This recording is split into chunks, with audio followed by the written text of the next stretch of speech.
Hi, and welcome to the Talking Back to Suicide podcast, where we share lived mental health experiences of ourselves, family, friends around mental health, and also invite healthcare experts to share insights about suicide and the prevention of suicide. And it's my pleasure to have as our special guest today, Alma Landon. And Alma and I met each other, I believe it was at a health fair or a community resource fair. And we just kind of connected with each other and learning what Alma does as a Douala, which she's going to explain to us.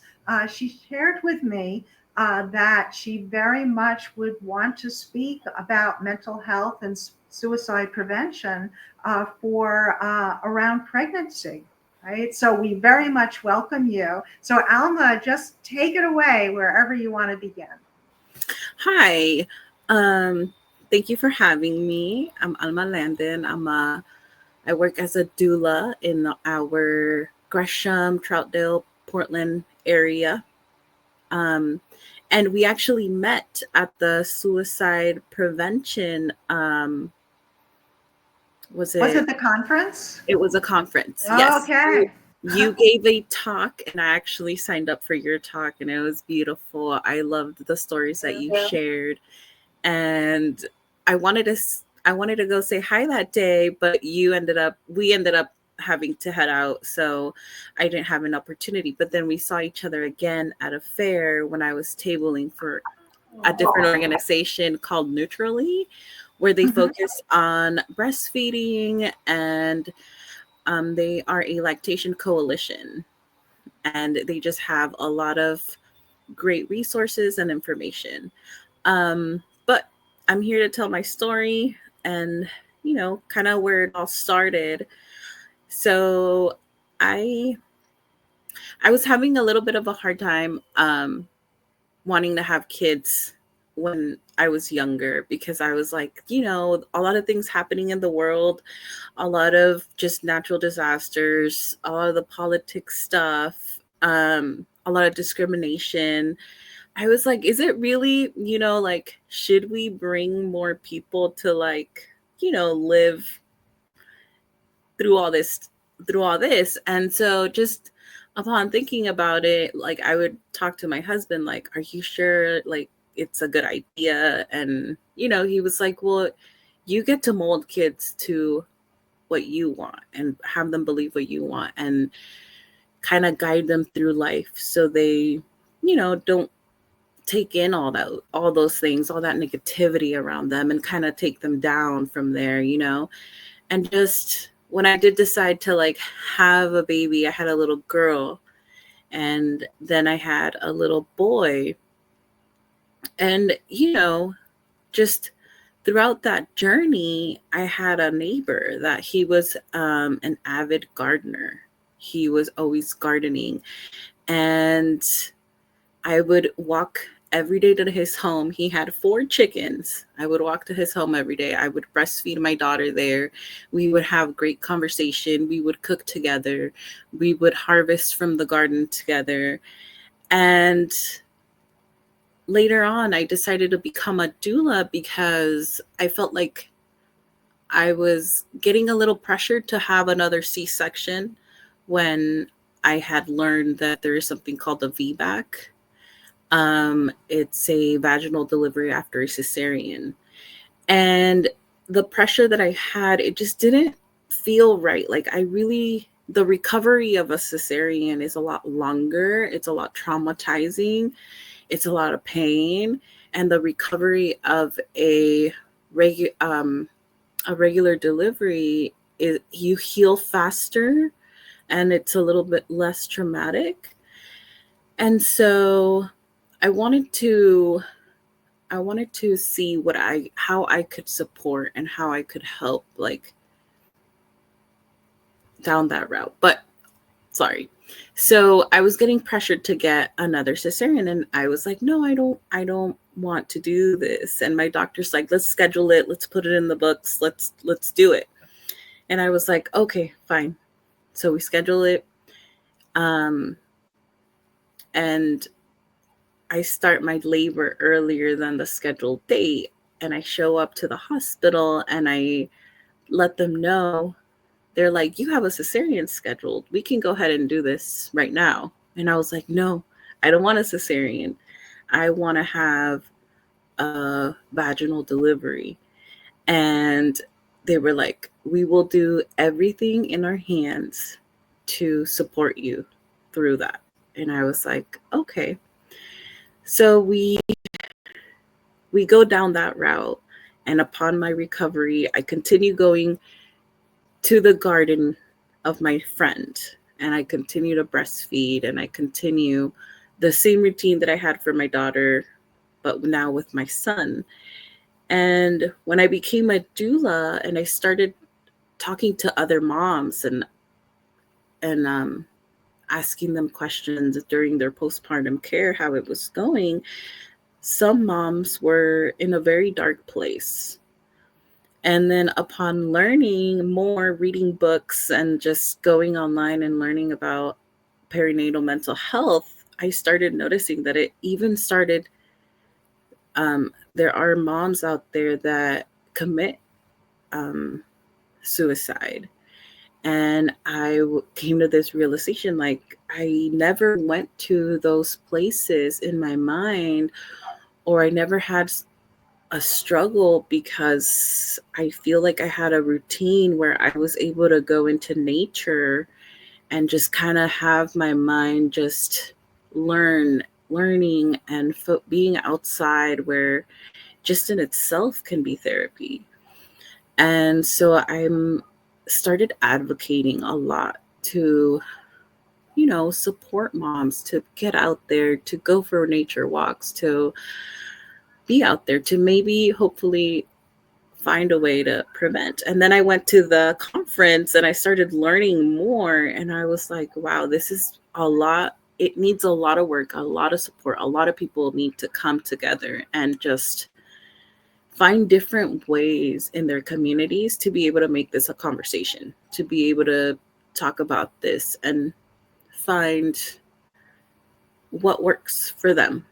If one thing doesn't work, let's try something else. Let's talk to a friend. Let's try a cooking class. Let's try just, it takes a village to be able to support a mom, not just the baby, but also a mom, and to just be there for them, to like realize, how can I help you? I'm here for you. And so I'm continuing my journey now, supporting and advocating and continuing to learn. And I love it. I love what I do. And I like meeting people like you, Diane, that has these beautiful stories to tell and very beautiful illustrated book. Um, so yeah. Yeah, as you were just sharing, Alma, I was thinking the idea of what becoming a mother, right? And of course, that there can be very many different circumstances of becoming a mother. It could be this was a planned pregnancy and you want that child. It could be an unplanned pregnancy and maybe you want the child, but maybe you don't want the child. There could be a rape involved. I mean, all sorts of circumstances, as well as other life circumstances. Perhaps you're pregnant and someone in your family is critically ill at the same time, and all the stress that's involved with that. But I feel that the idea of um, a mental health problem or a suicidal thinking problem, that there can be a lot of shame associated with that, or a lot of externally imposed shame, like you shouldn't be thinking that, right? Of course, you should be well, you know. Um, Talk about like the glow of pregnancy, right? There can be a glow, but also people can become depressed during their pregnancy, right? Before, during, and after. So what do you think of that idea of what I'm trying to share? That idea of how much does externally imposed shame or stigma or self-imposed shame hold people back from saying, I think I may be struggling, that I need some help? So in my community, I am Latina, I am Native, I am descendant of Oaxaca, Mexico. Um, it's as easy as saying we what is mental health? Like, no, that doesn't exist in our community. That's we're strong. You feel depressed, go work or go clean something. It's usually like um growing up, I would notice that I had friends and also myself sometimes, when you're in your teenage years, you're like kind of lost, kind of trying to find your way, kind of trying to figure out who you are. And when you're like, you would try to talk to your parents, like, I feel a certain way. It's like, no, we don't, our community doesn't have mental health. Like, and now that I'm older and I look back, I was like, wow, our community really doesn't believe in mental health. And I've seen kids struggle with that. Sometimes they turn to alcohol and drugs, and they're in a very dark place because it's stigmatized. It's like mental health, like, no, we're not crazy. It's almost like they feel pointed at, and it's very tough to navigate that. So when I talk to clients that are of Latin descent, I have to be very careful how I word it, because if I say mental health, they automatically push back and they pull this defensive, they get on the defensive, like, no, what are you telling me? And so it's more of navigating it as, hey, let's have a conversation. How are you feeling? Is there anything that you need? Is there anything you would like to talk about? Is there anything that's heavy in your heart and you would like to share?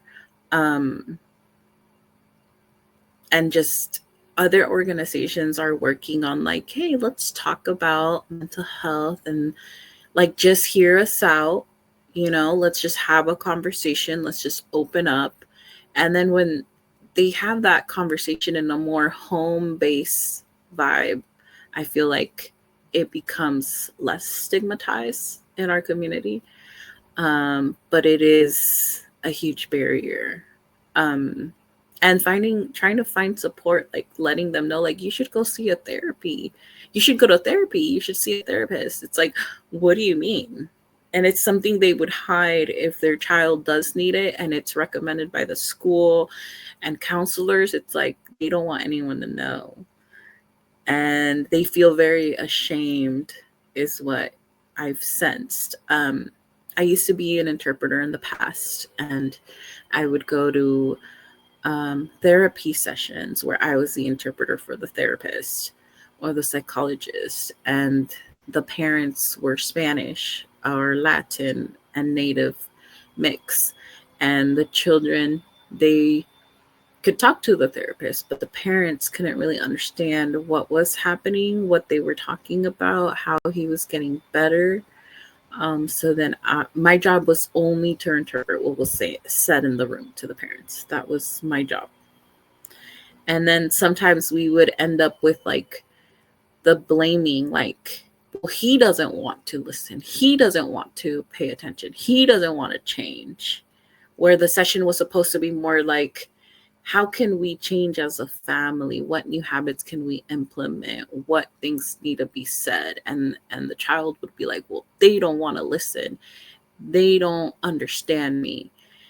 And so it was a tough place to be as an interpreter, because my job was solely to interpret, not to put my input, not to give an idea, not to give an opinion. It was solely to interpret. And sometimes after the session, the parent would have, like, a lot of questions.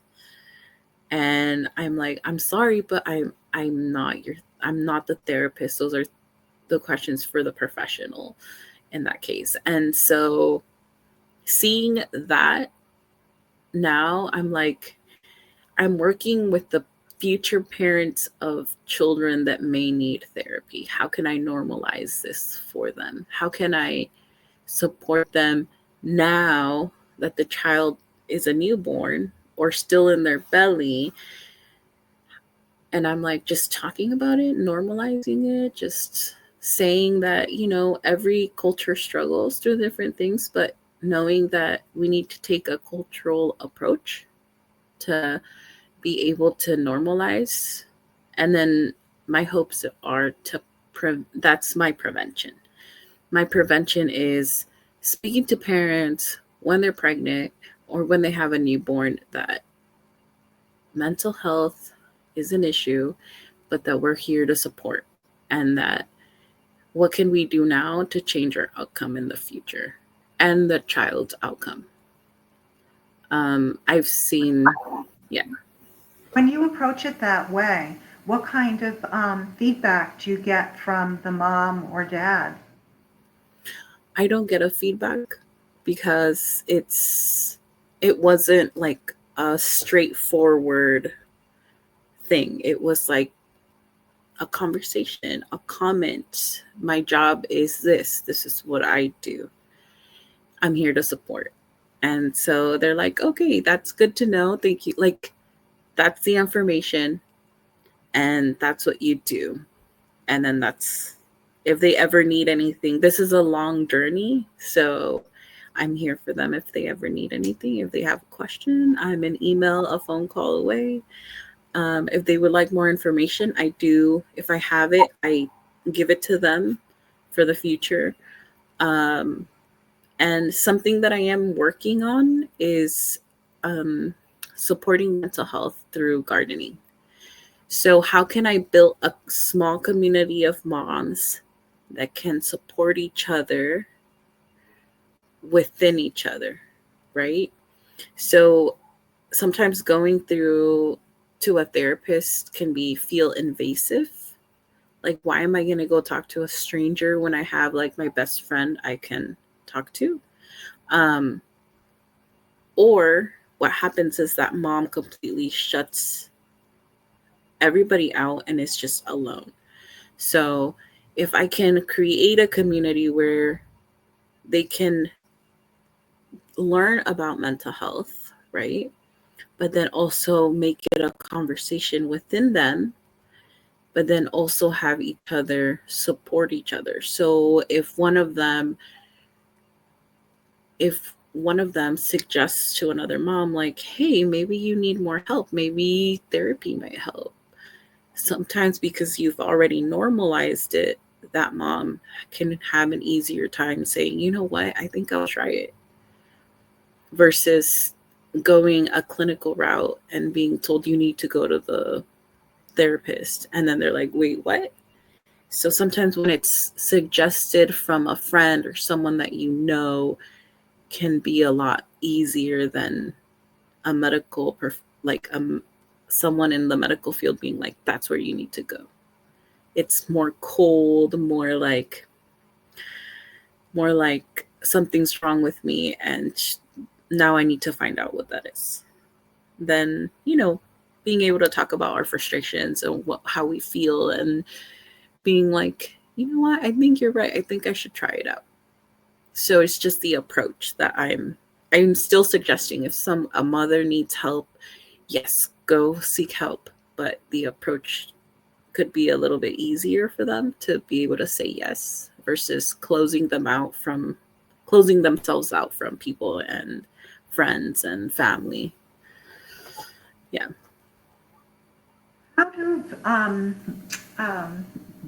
the pregnant mom, and I also want to ask about the role of fathers in this in terms of your work, but how do you get connected with them, and how do they connect with you? How do they find you? So I get referrals from the hospital or from an organization that I'm registered with. Also within the community or within family and friends that are like, oh, my sister is pregnant. Would you like to be their doula? And I always say, why don't we she's welcome to interview me. There are a lot of doulas out there because I feel like also finding the right fit is important um, to support you. And I just suggest different different options for anybody um, to find their own connections to a doula. And when you meet them, how do you have a conversation with them about how you'll be? I'll put this in quotation marks. Working together. Oh, so I introduced myself as a doula and what my care is, and um, how the different techniques I like to do to prepare them for birth, whether it's exercise, information, content that I like. I've personally have watched online. Um, so I let them know what our journey will be like. Um, we, I also ask them a lot of questions of what their physical health is and how they're feeling to kind of know what to suggest. Some clients don't have a lot of physical abilities, and it gets reduced when they're pregnant because it's really hard to move or walk when you're pregnant. And the energy levels too can fluctuate from day to day. So, you know, I let them know our journey and then what birth would look like and what I can do for them during birth, whether it's exercising, breathing techniques, just having a conversation, motivating them. I get to kind of introduce who I am to them. Um, and then we move on to what is postpartum going to look like? What are we going to do as a family, as a team during your postpartum care? Do we have somebody that would like to throw um, a cleaning party in your home and have meal preps um, for you? Do we have a plan of meal delivery from your family? Can we set up a plan? I feel like the postpartum care kind of guides the way to that recovery. Because a mom that doesn't fully recover and is doing a lot is in a lot of pain, and then frustration, and then anxiety, and then that's kind of where our mental health can go down a rocky road because you're tired, you're sleep deprived. We're learning, we're getting to learn and know this little new being that just came out of our bodies. And we're at the same time, we're grieving the person that we were as a single person. Now we're a mom and we're going to be a mom for life. That's never going to change. So that transition from who we were to who we are, it's a tough one. It's one that takes a while. It could take years um to kind of adjust to the new little adorable person. And so we talk about that. We talk about, hey, like, you have friends, like, let's keep those friends in the circle. Let's if you need help, if you need a moment to sleep, can they come over? Can we schedule them over? um and just kind of let them know, if have them help you with the things that are stressing you out the most, and support you with that. And that's also one of my main questions, is when I get to know them, what are the things that frustrate you the most right now that you're pregnant? What are your biggest worries leading up to labor? And we address those things. And if it's something that I know I can't support them with, I'm like, have you talked to your midwife or your doctor or your nurse? Do they know that you're feeling like this? So that's where I suggest, hey, make a comment to them if you're feeling this way. And sometimes they will, but sometimes they're kind of like hesitant because there's a cultural difference. Their primary care can be Caucasian, where I'm Latina and they feel like, oh, like you would understand. And so sometimes I'll suggest, would you like me to come with you to your doctor's appointment? And maybe I can help you talk about this with them.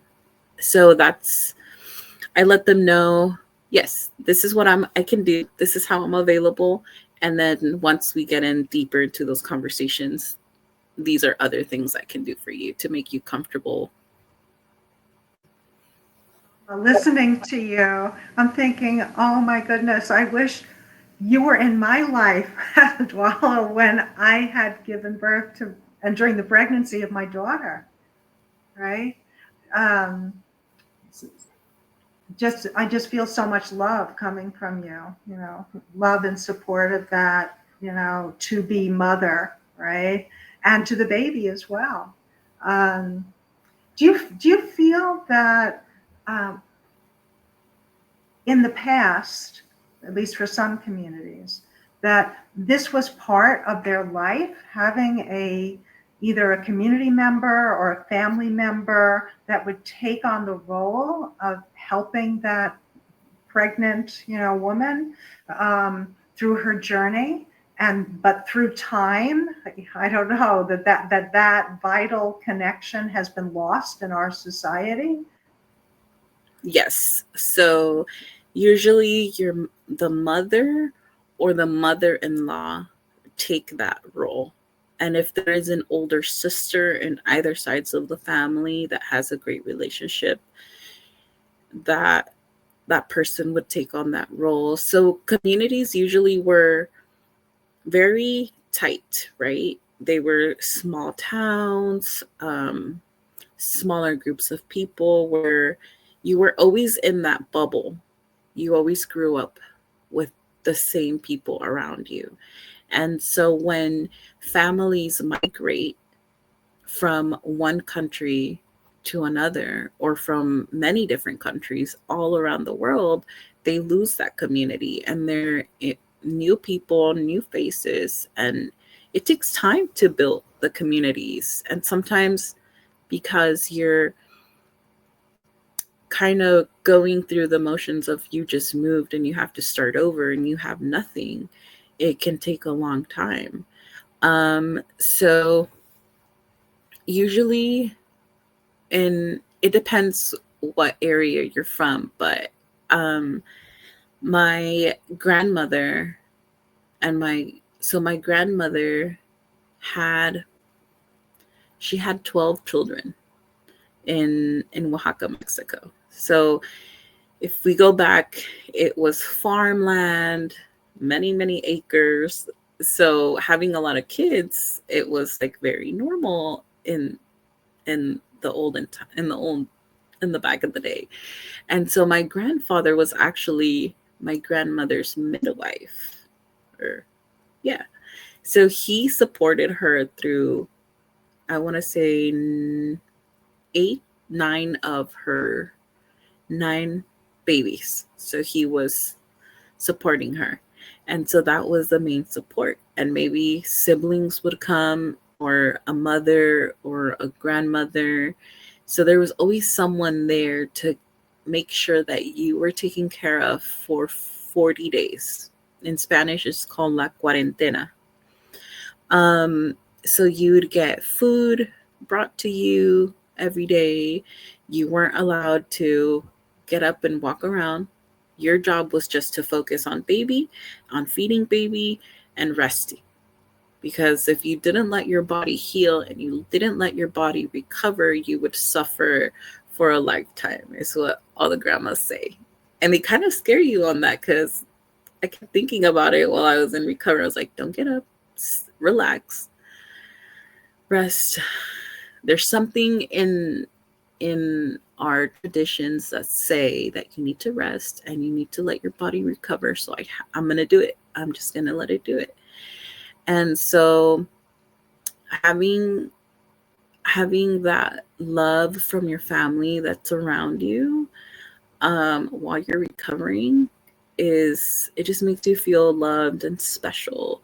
So when you migrate to a place and you're alone, you don't have your mom, you don't have your mother-in-law, and you're getting ready to deliver a baby. I have met um, clients that maybe their partner is stuck at the border and so they have to deliver even without a partner. I've had clients that are completely alone. Um, and they, the, it's like this feeling and this sensation that you know that they're just really, really scared. And so knowing what our culture is and knowing what our traditions are and going from a group of support to nobody is why I put so much love into it and so much I'm here for you energy is because I understand that there should be a grandmother that has all this ancestral knowledge for your care and for your labor that is completely wiped out when you're in a new place. And it's tough. To what extent, in your work, is the father involved? Yes. I don't, and I'm meaning more so specifically around in your providing those services. Does it become family oriented, or the to be dad talking about the transition that he's going to be undergoing as well? Yes. I make it a conversation. I bring it up. I let them know um, that dad needs to be involved in every way because he's her biggest support. Um, so I let him know, like, when we meet up in a prenatal session, I'm like, we're going to give mom some massages on her shoulders, but don't only do it while she's pregnant. Do it for the next year that she's breastfeeding because she will have a lot of milk. She will always be holding a baby. And I would like, come home from work, take a break, rest. And when you're resting, have that moment with your wife. Whether she's breastfeeding, whether she's running around the house, have her come take a break with you and just massage your shoulders. And sometimes dad will just they'll look at me for a second and then they'll look at mom and usually their partner's like like, yes, I need that. And I let them know that this is a journey for both of them. And I do let dad know too, like sometimes she's gonna be frustrated. She didn't sleep all night and you were in your work mode, but she was at home with baby that maybe was crying and she couldn't figure out what was going on. Just when you come home, just be patient. Just have that little moment to transition to home life from work life and just be able to give her that time and attention that she needs, and then give her a break by you taking over. And I know you're tired too, mom's tired too, but instead of you know coming home and she's frustrated and she might say some stuff, just don't take it to heart. Just understand that it's all part of her recovery, you know. And sometimes dads are like, okay, not really knowing why I'm saying that until after I go visit in a postpartum visit, they're kind of like, oh, thank you for saying what you said before. And I'm like, you're welcome. And during labor, I I'm never there to replace a dad. I'm there to help dad support mom. So if I give him all the knowledge I can and I'm there to show him down that path to be there for her. So she knows that he's there and I'm not trying to be like it's okay. Let me explain it like this. Sometimes a doula has the opportunity to be like, Dad, go sit down. I'm going to do these exercises. I'm going to help her breathe. I'm going to help her um, through different moments during labor. But instead, Dad wants to do all these things for her. So what I like to do is like, no, no, no. I'm going to show you, Dad. And then you're going to do it with Mom. And then if I can step aside to let you guys have a moment, then I will do that. But you're set. You've been given the tools that I know to have her and you be in that special moment because it's your bonding time during this labor. And then also after. So we just talk about all the things that he can do to support her on a daily basis and taking account that yes, you're tired from work and she's tired from being up all night, but how can we give each other moments or kind of have that relationship still continue without, being so angry and going down a negative space because we're all tired and frustrated. So just keeping that in mind can help Dad a lot and makes Dad a little bit more is more, I'm sorry, I can't think of the word, but I have it. Like just have more sympathy over the situation. And the help that you're offering and helping the dad as well during the birth process, that can happen during a home birth. Does it also happen if there were the woman is hospitalized for the birth? Are you invited into the birthing room? And could you talk about that? Um, yeah. So when there are different types of births. There are home births. A lot of times moms have to be approved to be able to have a home birth because we don't want to have a client that might have potentially have risks and be at home. But dads are there for a lot of the journey. When they want to be there, they're there, and so they kind of know everything that's going on. Um, so at least for me as a doula, and a lot of the doulas that I know, they are they like to make sure that dad's involved in every way to support if they're there. And if they're not there, we ask our clients, is there somebody that can support you? That way we built them a little support system. And depending on where, if a mom has a C-section, usually it's just dad and mom who goes into the operation room. I'm going to have a little drink of water. Excuse me.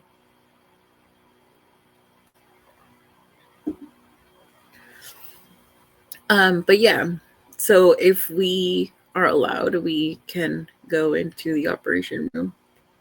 Sometimes it's just the mom and dad there. And how long can you continue to provide your services? So now the baby's born, right? And you're supporting the new, in a way, it's the newborn parents as well, right? How long do you continue with the family? Um, sorry. So our job allows us to do 4 prenatal visits, attend the birth, and support through 4 postpartum visits. We can move the visits around, but usually, if some of the doulas that are working for organizations can connect the family to work that would like to join an organization that does support activities, events, to join, and they are able to see their doulas around or connect with them through that way. I think it's up to the doula how they want to keep an open relationship with their clients. Um, for me, I understand that doula work is a lifetime commitment. Um, they're going to be able to come back to talk. For me, I keep that line open. You can text me if you have a question. If there is a special event happening in the community, I will send it out. I do ask them in the initial visit, would you like to, and in the last visit, are you open to continuing an open conversation and me sending you all this? But if they say, no, thank you, your service that you did of 8 visits and the birth was enough for me, um, then we close it there. And I respect that they just wanted me for that time. But if they do say yes, then that line stays open. If they need anything, if they have questions, if they need more resources, I send them. If when they come to me, I send them out. So How are the services paid for? so I can take private clients. So um, that would be up to what my price is and what that payment transaction. But Oregon added to the Medicaid and OHP insurance, and I believe the public employees as well that have that private insurance have doula care in their packages.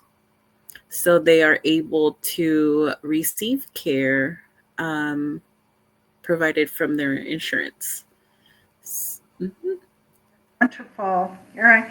And what, Alma, what's your experience or your thoughts on um, how informed obstetricians are, right? Or I don't know, internal medicine, if the woman is seeing their primary care doctor, to utilizing doula services.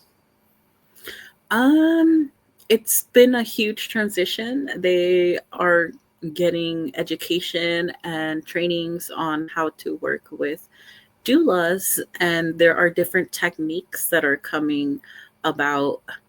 There is a new technique, it's called team births. They are trying to implement in all the hospitals, but it's also new, and it's a working progress where there is a whiteboard and doulas can write notes just as well as the care providing team and the doctors. And there is a team huddle where we all talk with our patient what the next step is, what the plan is. It is new, and we're working together. Sometimes the doula notices something different, can let the care team know in the hospital, and they can say, oh, so this is different. Our client isn't, um, maybe there's an allergic reaction happening. And since the doula is in the room at all times, she can let the staff know. She can, so it's like working as a team. We're all team players, even dad. So we all talk in the room with the client. We don't go outside of the room to talk about what the patient is feeling or what the next step. No, she is in charge of her birth, and this is her journey. So she needs to be as much involved as everyone in the staff. But this is new, so it's something that is being, I believe it was brought up this year. Yes. So team births. And we're all learning to communicate. Communication is the biggest asset we have to being able to support a mom during this very special and yet vulnerable moment. Um, And there's different things that we're doing. I think that working together can have better outcomes for our clients. And we if we can have a client that has a less traumatic birth experience, I think they can have a better mental health later, because they're not traumatized by what had happened. Could you speak on that, or from your experience, types of trauma that the woman could be experiencing During birth, so it's a very unique moment during birth. Sometimes our body is doing things that we cannot control. And a lot of times I like to tell my clients, your body knows what it's doing, and your body is in control. And you just have to let it flow, but sometimes pain can cause fear, and one thing can lead to another. Also being frustrated, sometimes having somebody be invited into the birth room that maybe the birthing person wasn't okay with, but the partner wanted there. And sometimes they can make comments or say things that can make kind of like stay in their heart and in their mind. Like, why would they say that in that moment that I was so vulnerable? Sometimes we can have staff that can be very passive aggressive with clients because of their ethnic background. So just different things that can happen, or they can feel ignored too. They can get ignored because of their ethnic background. So just different things that can happen in a space during birth, that can leave them like, whoa, why was that said? Or why was I treated that way? And not understanding why. And just kind of trying to process that. Also going through birth for hours and hours unmedicated and feeling a lot of pain, and then going to an emergency C-section can kind of be like, we just went from one thing to another, and that transition doesn't really sit well. And also because the recovery can be a little bit longer with the C-section, so it can be kind of like, what happened? Kind of a sensation, kind of an unknown feeling, like something's missing or something got forgotten. So there's just different variables that can happen, that can put a mom in that space of a traumatic birth. I know you've been taking it all in. Yeah? Yes. And sometimes I feel that not having to, I mean, it's kind of hard to explain, but when we keep bringing things up, it keeps sinking more, right? So letting them talk about it, but not saying like, that's what it was, or that person really treated you like that because of this and this and this. So letting them talk about it and letting it out to give them that peace of mind is good, but not being like pushing buttons within that conversation of saying like, those things happened because of this and this and this and this, can kind of build that trauma from a doula aspect. Maybe if they speak with their partner and their partner saw it one way, and maybe it's trying to ease her mind, and then as a doula I saw it a different way, and I kind of make her think otherwise, is kind of like would be bad on my part. So I kind of just, like, if I see things happen from the staff point, I can submit a report, I can say something, I can advocate for my client, like, hey, that's not supposed to happen, or you're not supposed to say those things, or the way you're treating my client isn't right. I can tell someone in the staff, submit a report, but me continuing that conversation with the patient can kind of be more traumatizing for the patient. So just seeing what happens, kind of keeping it to myself, and, you know, talk to my client and say, like, I'm sorry that happened, not dismissing them, but having a conversation about it, but also not adding more wood to that fire. So just kind of like, let's move on from this. If there isn't anything you want to do about it, but if there is something that you want to do about it, let me help you. So that's important, knowing that I'm there to support them if there is a situation, but also letting them know that I'm going to let my superiors know, like, hey, this happened. We don't want it to happen again to someone else. And these are her concerns, and kind of supporting them through that. So not only does my superiors know what happened, the client knows that I said something for them because I'm advocating for them, but also saying, like, what would you like to do to process this? Can I help you with anything else? Can I give you a resource? Maybe you wanted to talk to a therapist about this. Yes, because I need to stay within my scope of work and knowledge. So, yeah.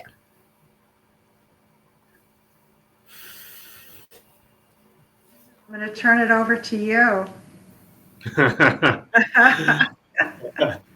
She said she has shared so much information on a topic that I'm going to be honest with you. I never know, it existed and was a component of mental illness and suicide prevention. So this is something fresh. Normally with the previous episodes, there's always something common that will pop up, even though we focus on a specific topic. So if we had to quantum analyze the data in your experience now, what are the numbers that are we facing at the moment? Like, planned versus pre-planned versus rape/sexually assaulted. What numbers are we looking at when it comes to your clients that you've had till date?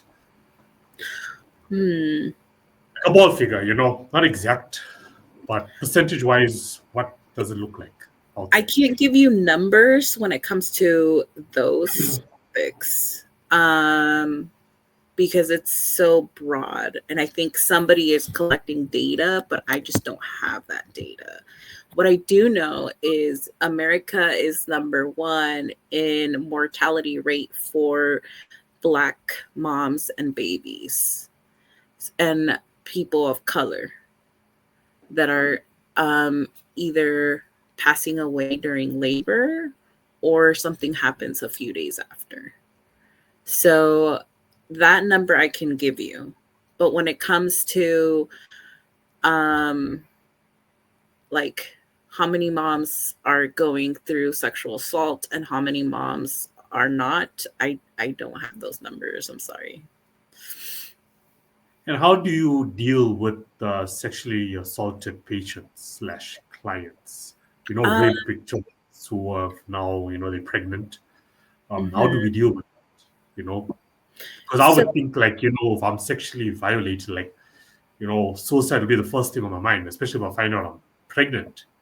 Yeah, I think abortion is usually first thing on the mom's mind. Like, I have a baby that is an unwanted baby from an assault. Let's have an abortion, And Oregon is actually one of the few states that does have legal abortions because they did make them illegal in other states. So we do have moms traveling from other states to come to Oregon to have an abortion. But as so there are different types of doulas that specialize in different sectors of birth. So there are doulas that specialize in abortions, and a lot of their clients are sexual assault abortions. Sometimes they can be abortions that maybe the baby has conditions, and they will either pass away once they're born or have a very difficult life throughout their entire life. So then that is one way that a client would decide, okay, I'm going to have an abortion, but not because they want to, but because it can cause some medical harm to the mother as well. And that's the decision that they decide. But we have doulas out there that specialize in abortions, that specialize in supporting clients and moms that have been sexually assaulted as their career path. My clients are usually wanted births, and as of now, I can't imagine I've supporting an abortion. I am pro-choice, and I understand that if there is a client that needs to go through an abortion, I completely understand that. As me being in the room as it happens, it's just a heavy heart for me that I feel like that would maybe potentially make me have struggles like of processing. So I think every doula that specializes in different things is because they can handle it physically, mentally, and emotionally. As doulas, we're taught that we need to take care of ourselves first before we can take care of other clients. So in our journey to helping heal other people, we need to make sure that we take care of our scope of work. So I'm sorry, I don't have those numbers for you. No, it's fine. Details I for was you. just Yeah. throwing out there. I mean, there can also be a lot of mixed feelings when it comes to abortion, right? Mhm. I mean, I'm also pro-choice, but with some situations, there can also be the religion aspect. If you're religious, and then you have your family that's also coming to saying that even though you were sexually assaulted and now you're pregnant, it's also wrong to abort. So I Mhm. can only imagine. I know we don't have the answers for it now, but I can only imagine how those feelings must be racing for that specific individual. Mhm. The pressure. Maybe I was brought up, a Catholic, for example, and the church is saying that I can't have an abortion, no matter what circumstances is. Um, Mhm. but I want to, but they're saying I can't. You know, Suicide comes to mind Yeah, no, because definitely. It's like, that could be the only option out. mhm. How does let's say there's a listener out there who's interested in becoming a doula. How does a person become trained in that?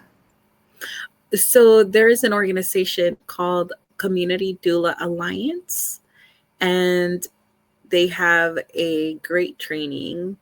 Um, they will train you for, I believe, 7 weeks, 2 days a week, where you can choose your kind of career paths. And there are also organizations that will train you to be just a postpartum doula. Like if you only want to support somebody during their postpartum phase after the baby's born, there are organizations out there that can support you with that, to train you to become that. There are also organizations that can support you to become a doula that specializes in abortions too.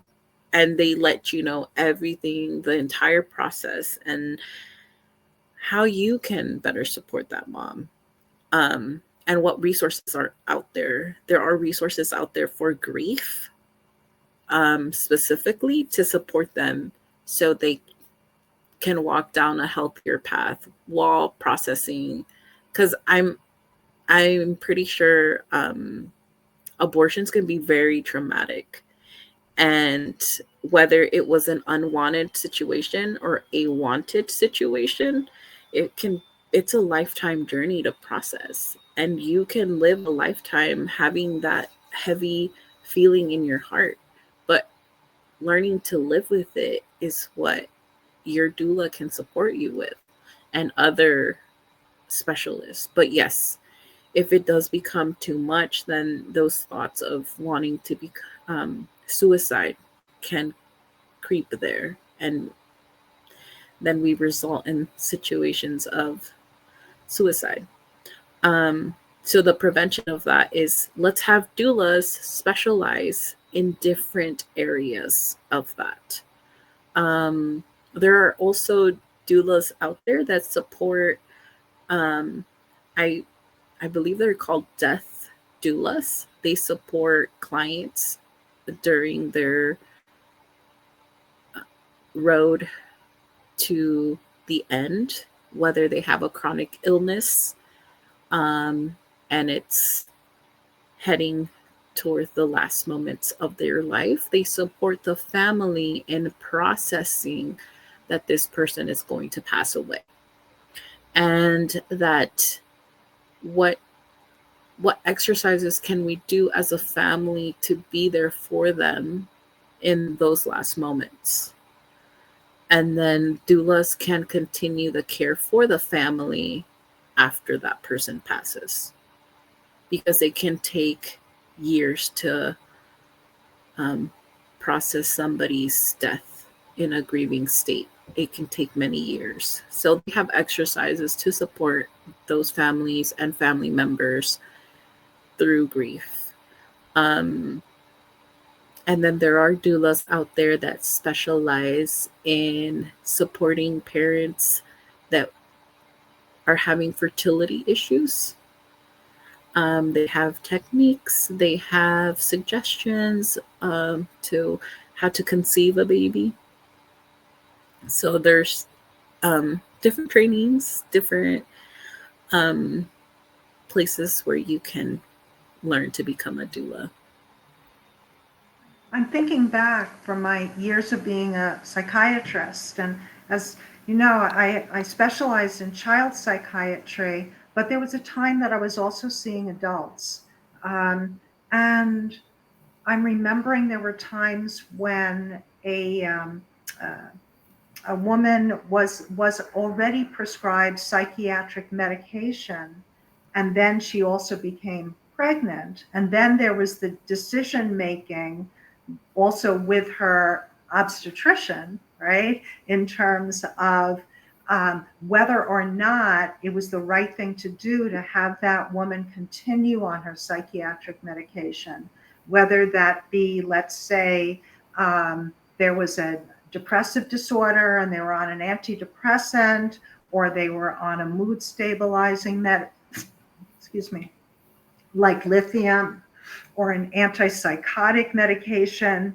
So it became a question of the mother's mental health, right? Would she be not only stable, but mentally well, right? During the changes that she'd be going through in terms of even her hormone status, right? Her mental status during the pregnancy. So looking at her well being, as well as did any of those medications have implications for the development of the baby, right? Right, were there risk factors to the baby as well? And so those were always very important discussions, you know, to have, and very, I would say, and there were many instances, and again, it's individual by individual, so not speaking globally, that it was so important that the mother also maintain her mental health during the pregnancy itself. And sometimes that would mean that medications would be continued, perhaps the dose possibly would be lowered, but always under strict observation, as it were, and in communication with the obstetrician. There were other times I'm remembering as a psychiatrist that um, I'm remembering a woman who developed well, after the birth of the baby, she developed a psychiatric illness where became afraid that she was going to harm the baby. It was like an obsessive thought. Um, and again, it had nothing to do with her quality as a human being, her love for her baby. It was more of an obsessive compulsive disorder related to changes that had occurred during the pregnancy and then the birth itself.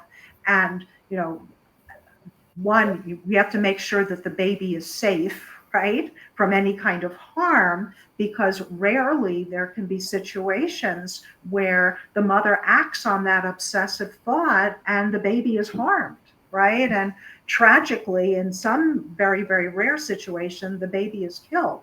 Um, I don't mean to alarm anyone in the audience, but this is true, that very, very rarely this could happen.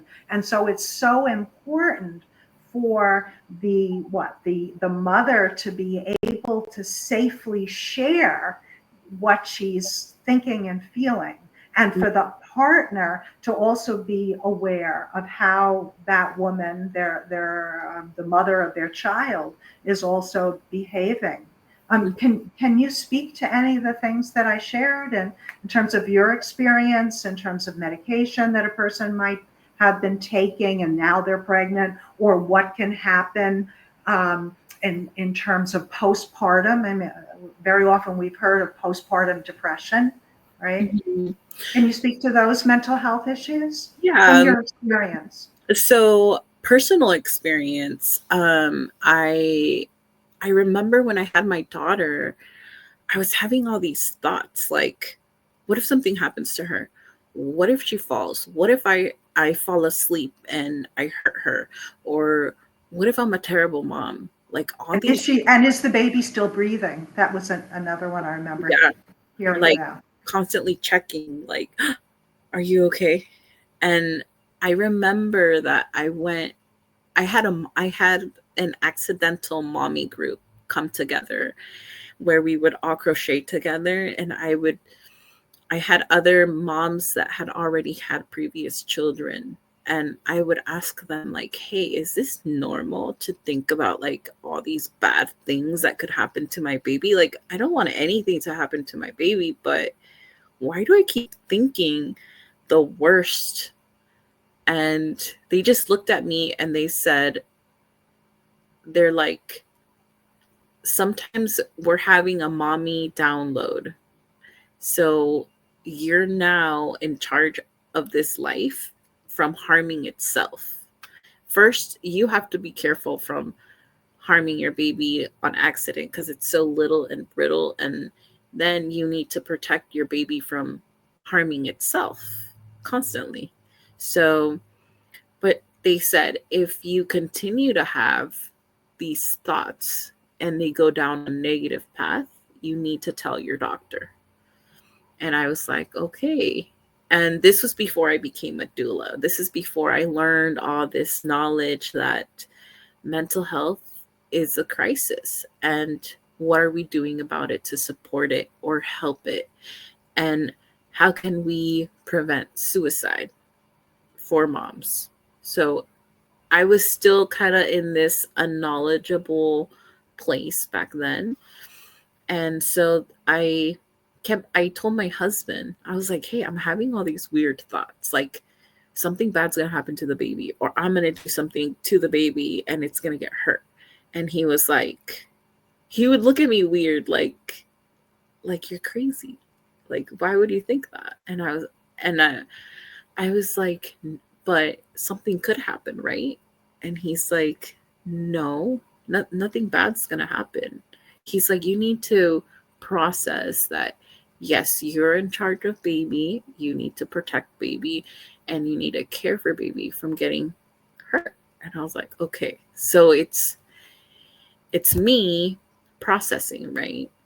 So upon learning all that, now when I have clients, if they mention medication, please talk to a professional doctor, talk to your counselor, talk to your therapist what the next steps are, because it's very important that they follow what they're being advised. I'm not a medical professional. I'm a doula. I'm there to support. I'm there to process.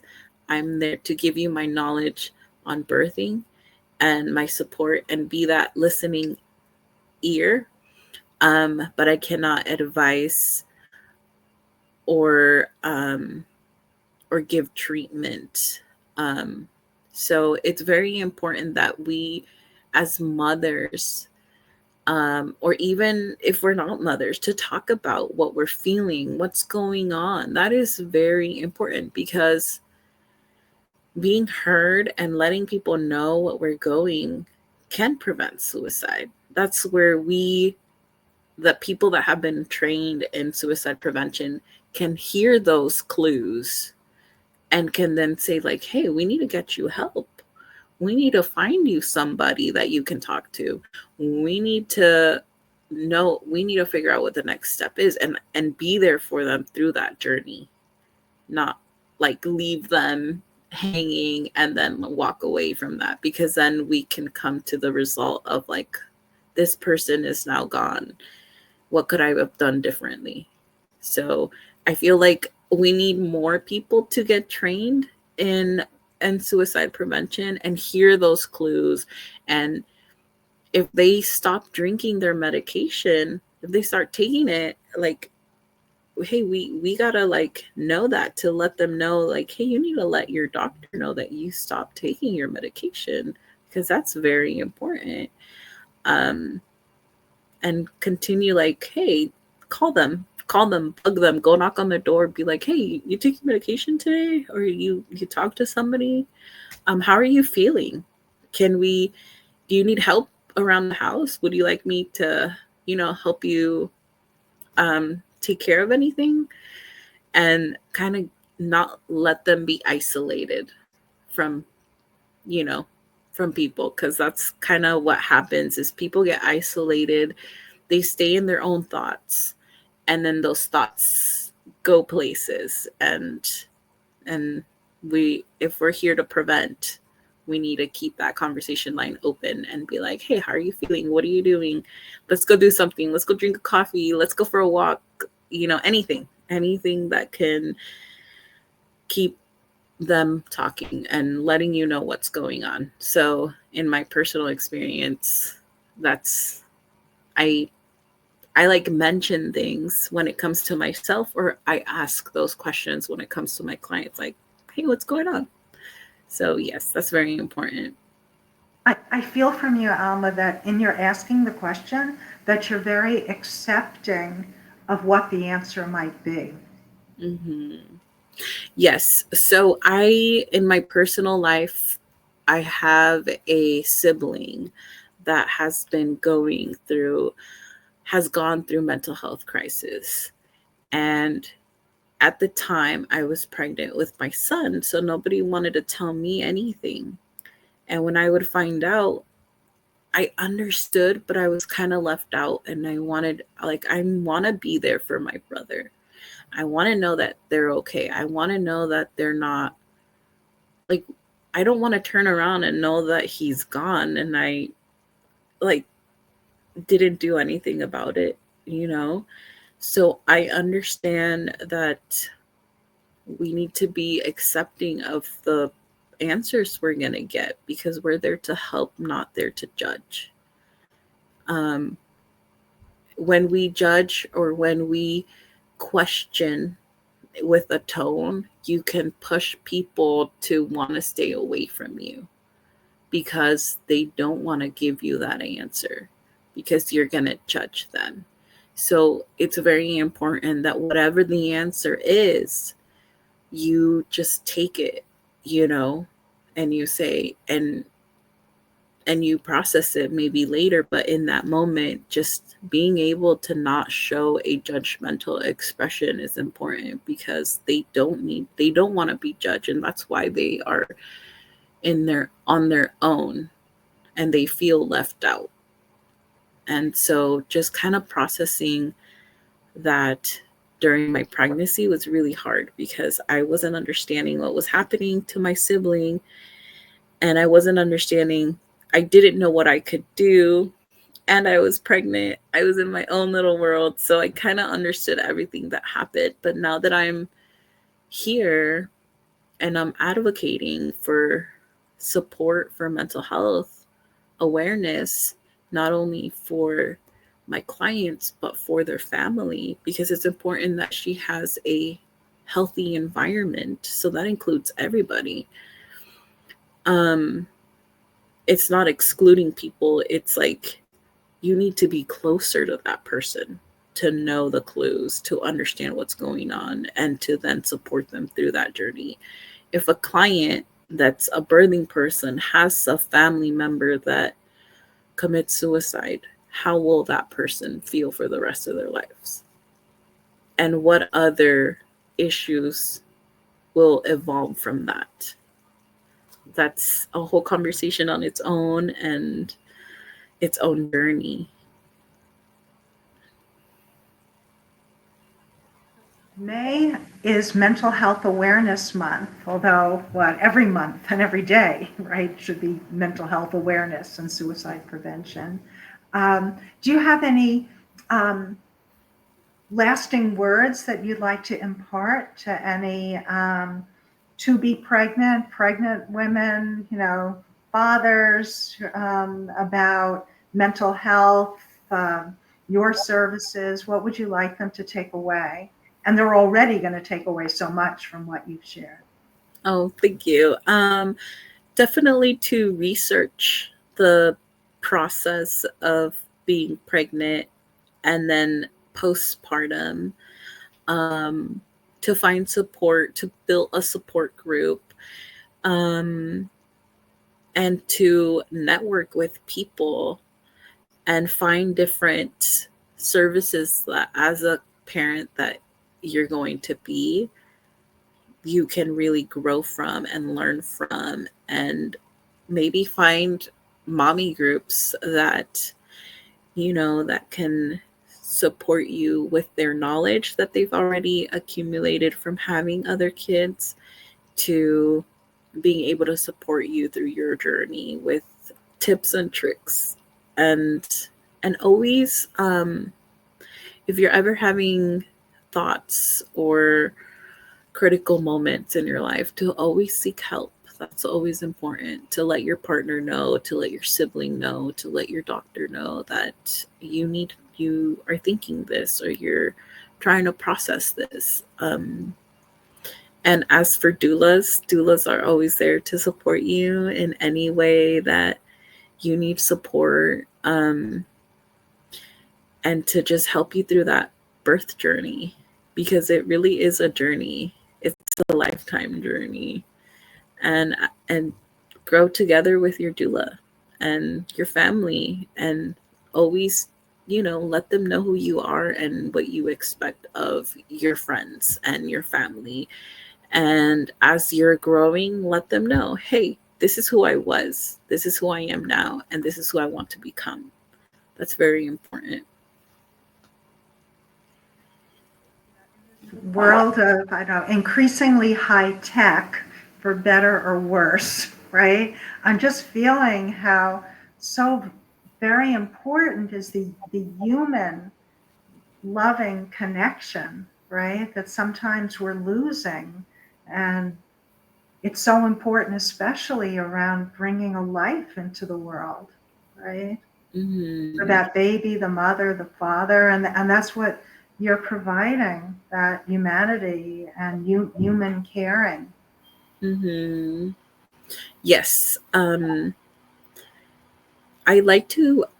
Something that I like to do, that I did with in this world of high tech and Instagram and social networking, was that I started following a lot of parent groups, and like vloggers that kind of talk about what it's like to be a parent. There are doulas online that also talk about the process of the journey of our prenatal, our birth, and postpartum journeys. And just kind of, even if it's hard to understand in the moment because you haven't gone through it, the knowledge is available, the information is available. Reading books on different topics of your journey can really help you. There are specialists out there that have written books for people that can really nourish their knowledge and their soul when they read them. And it can vary from, if you are of indigenous background, the ancestral knowledge that's there and the ancestral support. Even if you don't have people with you that might have all this knowledge, there are books out there that can support you with that, and you can go on your journey with that. You're not alone. You have your ancestors there. You have your family. They may be a phone call away, or you can try to reclaim all of that by going down that journey. And I think it's important to just nourish yourself with knowledge that's already out there, that people have worked really hard to create and to share and to have available. I know that sometimes we are just all focused on our phone and we're scrolling, but we can choose what the algorithm shows us. So I have been wanting to learn about medicinal plants, and my algorithm is all medicinal plants and doula support. So we can cater that to our benefit. Well, I want to thank you so much, Alma, for a very heartfelt and informative, time together with you. And I will be posting all about you, and if anyone wants to know more about yourself, I know you shared some links with me. Can you just maybe say what those links were that you had shared? Yes. So if anybody would like my services, I am on the website of Community Doula Alliance and also with Providence Hospital. And if anybody wants to reach me out on Instagram, I'm at Doula Landon links. So yeah, I also support for Legacy Hospital. I am growing in this world as a doula, so I'm always learning new things. I'm always reading new stuff, and it's a long journey. And if anybody needs to find me, that's where they can find me. Again, Alma, yeah, I feel you're an inspiring person. I love how you're saying that you're continuing to grow and to learn, as we all should be. Yeah. Thank you for having me. It's such an honor. Bye, everybody.